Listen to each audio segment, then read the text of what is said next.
दूसरा पॉइंट है कि हमने पर पीटा गया, उसकी सिक्योरिटीज को मारा गया।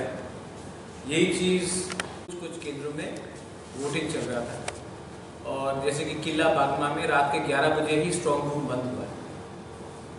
तो जब पावर में आ जाए पूरे इंडिया में, चांसेस नहीं है, लेकिन अगर आ जाए, मैं आपको एक एग्जाम्पल दूँ, और वो हमारा ग्रेटर पीपल का डिमांड मान लेते हैं, तो मैं उनसे भी बात करूंगा।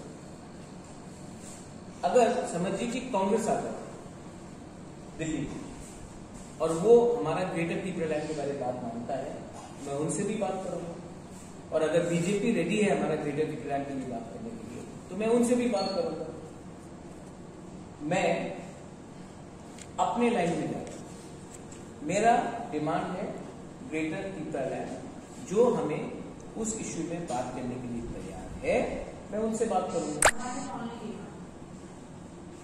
राम मंदिर का डिमांड तो वन एंड ओनली था। आप लोगों को क्यों नहीं बोला इतने साल से कि राम मंदिर one and only demand? One and only demand था ना बीजेपी का राम मंदिर। हम आएंगे तो आपने उनसे क्यों नहीं पूछा इतने साल तक? आपने कनेक्टिविटी के बारे में बात नहीं किया, आपने पानी के बारे में बात नहीं किया। हमारा मेन आइडियोलॉजिकल डिमांड यही है। तेलंगाना राष्ट्र समिति का मेन आइडियोलॉजिकल डिमांड तेलंगाना था। झारखंड मुक्ति मोर्चा का मेन डिमांड झारखंड स्टेट था। तो और आइडियोलॉजी डिमांड को हम कैसे छोड़ दें? आइडियोलॉजिकल डिमांड को हम छोड़ देंगे और हम तब हमको वोट मिल रहा है एक आइडियोलॉजी में, और तब हम कल जाकर वहां में कुछ और बात करें कि मुझे ये मंत्री पद चाहिए, मुझे यहां में ये चाहिए। ऐसा नहीं है। जो हमारा डिमांड को मानेगा और उसमें बात करने के लिए तैयार है, हम उनसे बात करने के लिए रेडी हैं। अगर कल कम्युनिस्ट पार्टी रेडी है तो मैं उनसे भी बात करूंगा। अगर कल बहुजन समाज पार्टी रेडी है, आम आदमी पार्टी रेडी है, तो मैं उनसे भी बात करूंगा। अब मुझे समझ में नहीं आता कि त्रिपुरा में हमको लगता है कि हर चीज ब्लैक एंड व्हाइट होना चाहिए, कुछ ग्रे नहीं हो सकता क्या? ऐसा नहीं हो सकता कि बीजेपी सीपीएम को छोड़ के और कोई इंडिपेंडेंट आदमी अपना व्यू करेगी। ऐसा तो नहीं है ना कि मुझे धर्मेंद्र और अमिताभ बच्चन की पिक्चर हर फ्राइडे को देखना है। शायद मुझे इंडिपेंडेंट पिक्चर भी देखना हो। तो ये जो सवाल, I am not specifically speaking about you, और ये सवाल मेरे पास बहुत बार आ चुका है कि आप बीजेपी के संग हैं या सीपीएम के संग हैं। मैं क्यों दोनों के संग हूं? जो मुझसे रेडी है मेरा डिमांड में विचार करने के लिए, मैं उनके संग बात करूंगा। इसमें सोचने का क्या है? इसमें मुझे समझ में नहीं आ रहा। आप क्या पाकिस्तान के साथ हो या इंडिया के साथ हो या बांग्लादेश? अरे कोई इंडिविजुअल भी तो एक ओपिनियन रख सकता है। एक पार्टी का इंडिविजुअल स्टांस तो हो सकता है। यही मेरा आने वाले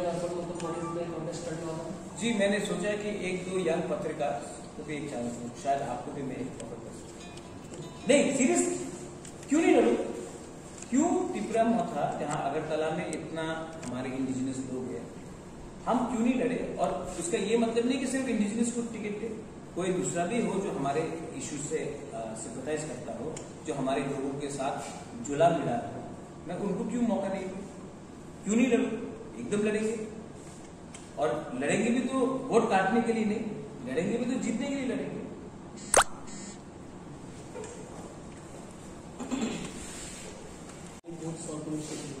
Almost up to 70 in across different constituencies, 60 to 70 booths there has been malpractice, and we are going to specifically write to the State Election Commission to look into that. And a candidate being beaten up also. Sir, काल त्रिपुरा मोता का कितना आदमी injure हुआ था? बहुत injured हुए हैं, बहुत लोगों को रोका गया। देखिए, आज का जमाना ये पुराना जमाना जैसा नहीं है। बहुत लोगों ने ये जो हुआ है ये सोशल मीडिया में भी देखा है, और बहुत लोगों के अगेंस्ट FIR भी फाइल किया गया है। मैं मीडिया को बोलता हूं कि आप भी मालूम कीजिए कि किन किन लोगों के खिलाफ फाइल किया गया है और जिनके खिलाफ भी किया गया है उनके खिलाफ कार्रवाई होनी चाहिए। Now that the polls results आने वाला है, क्या लगता है कितना कितना सीट से आएगा? अगर नहीं आएगा इसके साथ अलायंस हो सकता है, क्या हो सकता है? अलायंस का बात ही नहीं है। हमको फुल कॉन्फिडेंस है कि हम खुद पावर में आएंगे अपने अलायंस पार्टी के साथ और हमारा फाइट हर जगह में, जहाँ तक मुझे लगता है बीजेपी के साथ है, सीपीएम रनिंग में नहीं। कल एक प्रेस कॉन्फ्रेंस में सीपीएम के जो स्पोक्स पर्सन लेफ्ट फ्रंट विकल्प कन्वेनर, उन्होंने कहा अगर ऐसा सिचुएशन आता है कि टीपरा मोथा they fall short of the majority, they will think on extending the support to Tifra. Will Tifra go and talk with CPI? ये बात किसने कहा?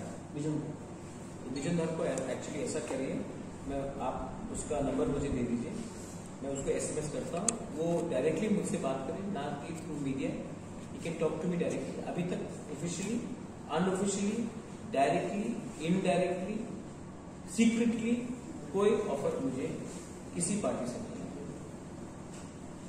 अगर ऐसा सिचुएशन आता है कि टीपरा मोथा कभी सीपीएम के साथ बात करना चाहेगा, उनको अपना ऑफर देने दीजिए ऑफिशियली। थ्रू मीडिया में एक बात बोलना, तब मेरे फैमिली के ऊपर डायरेक्टली अटैक करना, पहले उनको अपना प्लान ठीक करने बोली।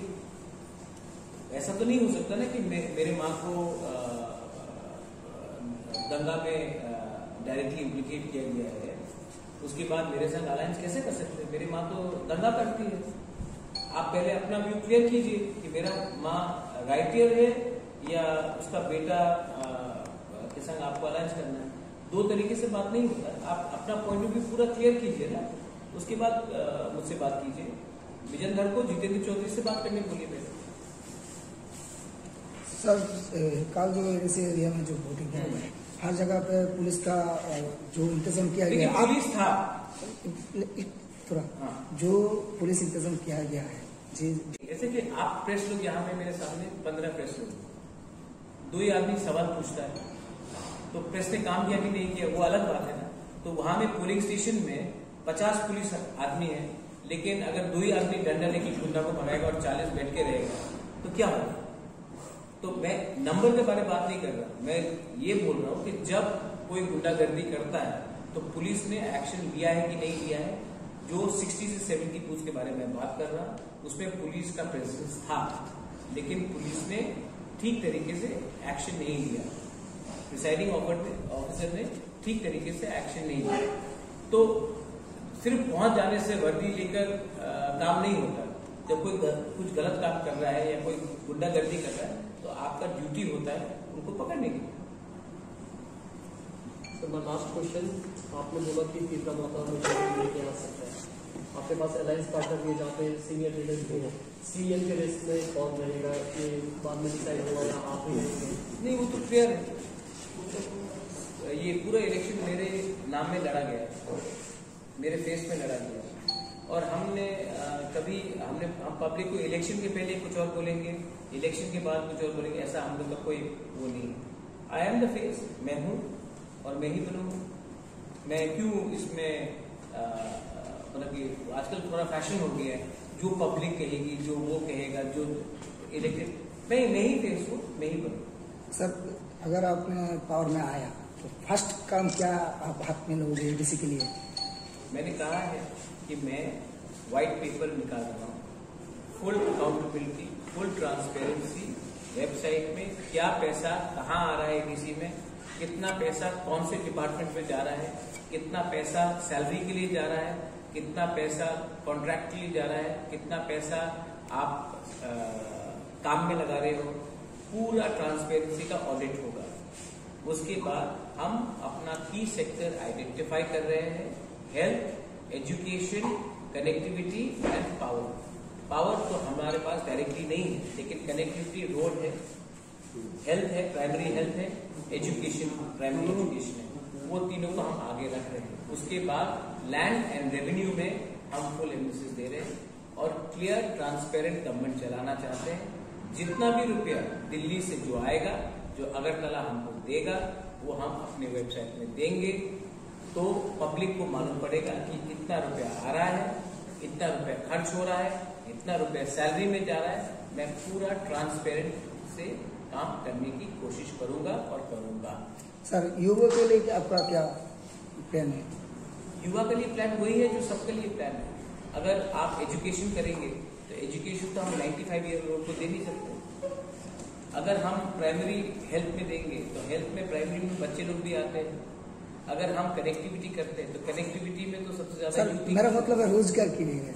हाँ, आप ये बोलिए ना, यूथ को आप तो यूथ में रोजगार सिर्फ नहीं, स्किल बिल्डिंग भी है, एंटरप्रेन्योरशिप भी है, सॉफ्ट लोन्स भी है, वो सब को हम ड्यूली एक नया मॉडल लेके हम काम करेंगे।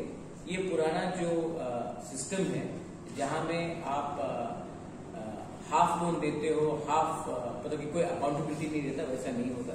हम एंटरप्रेन्योरशिप को प्रमोट करना चाहते हैं और हम प्रॉपर स्किल बिल्डिंग देना चाहते हैं। इसके लिए स्किल बिल्डिंग के लिए आपको एजुकेशन और क्वालिटी एजुकेशन भी चाहिए और टेक्निकल नो हाउ भी चाहिए, तो उसको भी हम इंटीग्रेट करेंगे। आज तक जो अलायंस हुआ है, हमेशा नेशनल पार्टी रीजनल पार्टी के संग 20 सीट पे अलायंस करता है, तो क्यों नहीं हम 40 सीट में भी अलायंस करें? ये क्या मैसेज भेज रहे हैं कि सिर्फ 20 सीट पे ही अलायंस होगा और 40 सीट में अलायंस नहीं होगा? क्यों? क्योंकि जनजाति सिर्फ जनजाति के बारे में बात करें, ये गलत मैसेज है।